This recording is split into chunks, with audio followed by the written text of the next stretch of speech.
How did I become a Fiverr Pro copywriter, making thousands of dollars every month, only working a couple hours every week, without any formal education?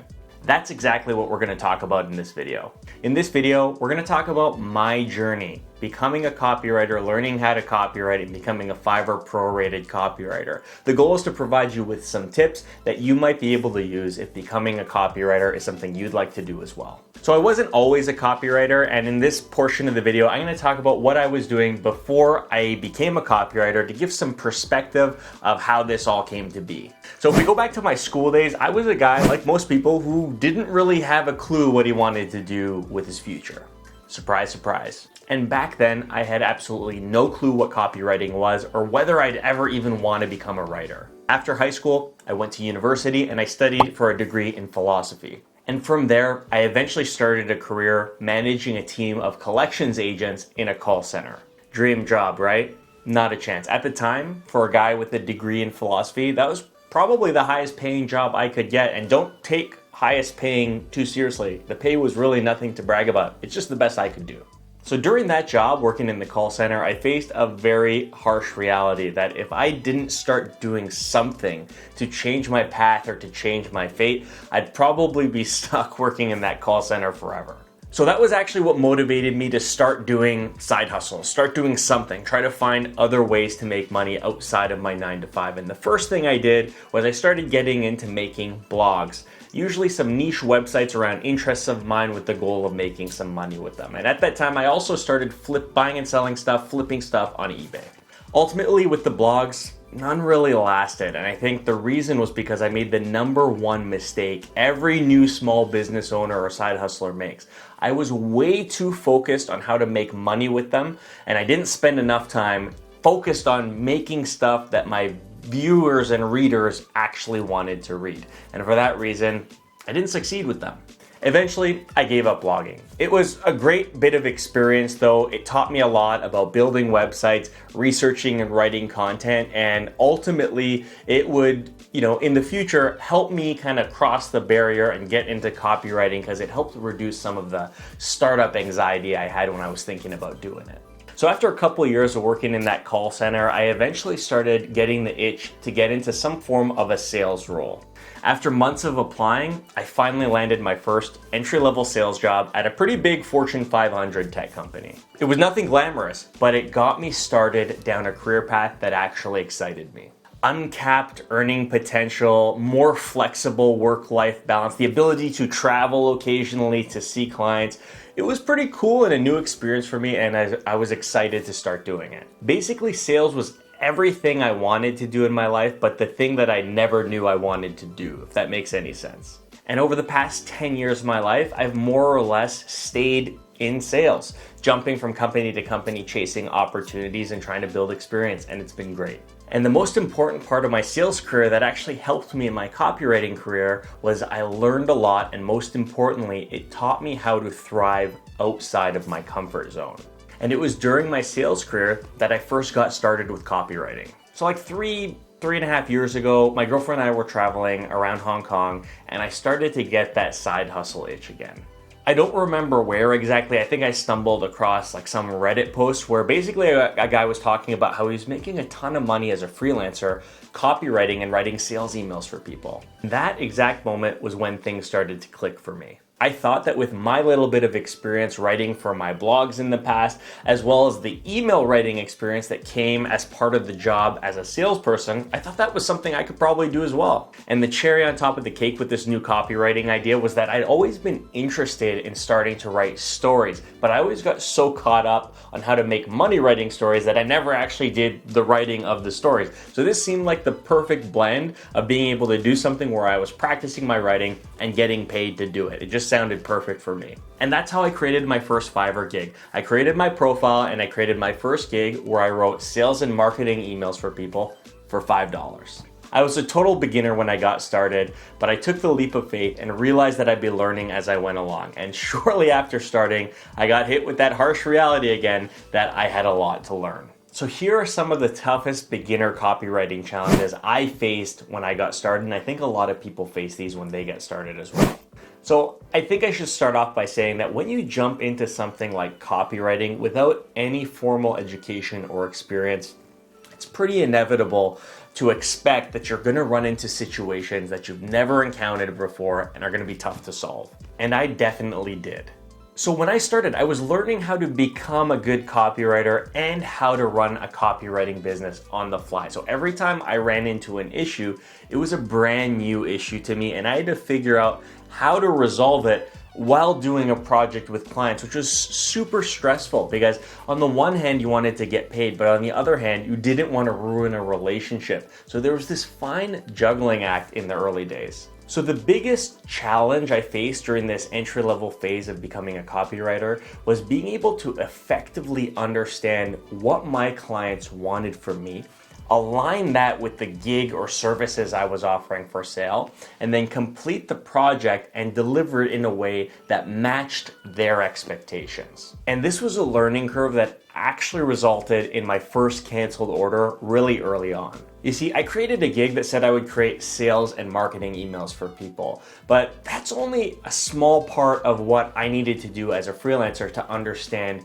what my clients wanted, because a sales and marketing email could mean something different for everybody. Everyone has a different understanding of what marketing is, what sales is, how an email should be written, and what an email should be aiming to accomplish.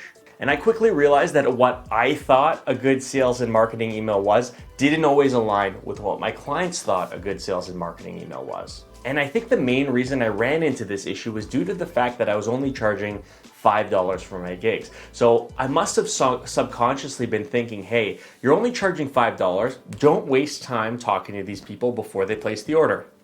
Get them to place the order, complete the order, deliver it, and move on so you can eventually raise your prices. I was of the understanding that starting at $5 would just be a short-term thing. And it started getting me to treat those orders with a lower attention to detail, and I was taking less time asking questions before they placed an order, which was a huge mistake. And the reason it's such a huge mistake is because on Fiverr, you deal with clients from around the world, all with varying levels of understanding, both in what you're selling and also just the language you're speaking. So many different people from so many different places. You can't rush through things. You got to take the time to properly qualify your clients, ask them the questions you need to ask them before they place an order, and see if they fully understand before you agree to work together. And that's something that I wasn't really doing on those first few orders. But that's a mistake I will never make again, and I recommend that you try never to make that again as well. Regardless of what you're charging, whether you're just starting out as a copywriter or 10 years into your journey, ask as many questions as you need until you are confident you fully understand what your client's expecting. That's something that will ensure you're getting more 5-star ratings, you're getting more repeat clients, more clients who love your work, more referrals, and ultimately will help you improve as a copywriter. So the second major challenge or dilemma I faced early on was the idea that I really needed to do a lot to compete with the top rated sellers I was competing against. When I started out, like everyone who starts on Fiverr, I had no ratings, and I, was spending a lot of time researching the competition to see what they were doing that was working really well. There were people with like 30 orders in their queue, thousands of 5-star ratings. They were making a killing on Fiverr. And I thought to myself, man, these people are probably fantastic writers. I'm pretty much a beginner. I really need to improve if I'm going to be able to charge what they're charging one day. And honestly, this is a dilemma that I think every copywriter and every freelancer will inevitably face. There's always going to be a bigger fish. And if you want to get to being that bigger fish, there's really just a couple things you can do. Practice, work hard, and stick with it. So that's exactly what I did. I was constantly reviewing the work of other great writers. Another thing I did that was super helpful was I started to take notice of all the marketing emails sitting in my inbox that a lot of the big brands I follow were sending to me. I started studying them to see which ones I was opening and reading and which ones I was ignoring, and trying to identify why I was reading some and why I was ignoring others. It really helped me develop a strong marketing email strategy for myself. I also started reading a lot, every day for that matter. So I read this in On Writing. It's a book by Stephen King, and he mentions that in order to be a good writer, you must read a lot. He says that you cannot be a good writer if you don't read good writing. So that's what I started to do. And by the way, On Writing is a fantastic book. If you'd like to check it out for yourself, there's an Amazon link in the description of this video. And another thing I started to do, even if I didn't have any writing projects in my Fiverr queue, was I started to write every day. And not just copywriting, I started journaling, I started writing mindset stuff, blog posts, practice copywriting emails, I started writing some fiction. I just wanted to be writing every day to get that writer's muscle working. And that is so important because when I started as a copywriter, you realize really early on how hard it is to sit down and just start writing when you need to write. So practicing every day really helped me develop and kind of broaden my scope of what I felt comfortable writing. And most importantly, aside from all of these things I just mentioned that I started doing to improve as a writer, the number one thing that I was determined to do, and I think is important for anyone just starting out without formal training, is to stick with it and don't give up. The reality is you're never going to be the best if you don't work as hard or work as smart as the best. So that's what I kind of became my mantra. I was practicing every day, I was reading every day, and I was doing my best to study what was working with other copywriters. And it paid off. Ultimately, I started to succeed as a copywriter. And by no means do I feel like I'm the best writer out there, but I got to a point where I was good enough that I could provide some real value to a lot of different companies out there. Value that they didn't have within their staff, value that they needed to hire out. I was delivering work that was helping them improve their businesses, and that was great. And that's what I focused on. I focused on playing within the realm of helping small to mid-sized companies that couldn't really afford to have a copywriter on staff. I focused on having them being able to hire me at a piecework cost to get them some sales and marketing emails or website copy that would really change the game for them. And if they, didn't hire someone like me, they probably wouldn't have that improvement. So that's kind of what I focused on. And that's actually a good point that I think any of you thinking about getting into this should write down. When you're a copywriter and you want to be a really good copywriter, a pro copywriter, a copywriter that makes thousands of dollars per month, has a ton of repeat clients, and is doing really, really good work, you're not getting hired to write a certain number of words on a page. Remember that. You're not getting hired to write a certain amount of words on a page. What you're getting hired for are the results those words you're writing on the page will provide to your customers.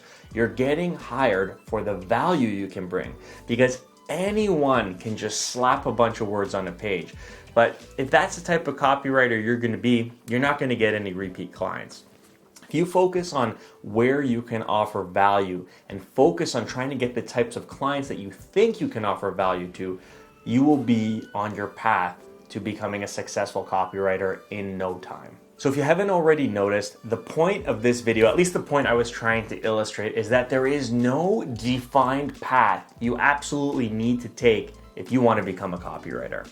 I started my working career in a call center. I transitioned into a sales job. I started doing blogs and flipping stuff on eBay to try to make some extra money. And then by chance, I discovered a Reddit post that was talking about copywriting, and that's what pushed me down this path. And now I'm so happy that I went down it. You can really get into copywriting no matter what you're doing now. And I personally think that anyone can do it. It's really not magic, but you do need to be real with yourself. Like I mentioned in this video with myself, you got to think about where your past experience lies, because everyone's going to have some past work experience, some education, past life experience, things like that. It's what you already know and what you've learned through your past experience that will dictate the steps you need to take to become a copywriter. You might need to take courses. You might need some past sales experience or other work experience. You might need to improve your English, both written and spoken. And regardless of who you are, you're going to need to practice a lot. Personally, I love copywriting. It turned a passion of mine into a profitable hobby that eventually turned into this awesome YouTube channel where I get to talk to you guys every week. And I hope this video helped make the whole process of becoming a copywriter seem a lot less intimidating. If you want to become a copywriter and this video motivated you to do that, I'll include some links in the description of this video to some copywriting courses I've already made. They're free courses available here on YouTube that you can check out to see what you might need to do to start practicing and improve your writing skills. Feel free to leave a comment in the comment section if you have any questions at all. And don't forget, like the video. Thanks again for watching, and until next time, cheers.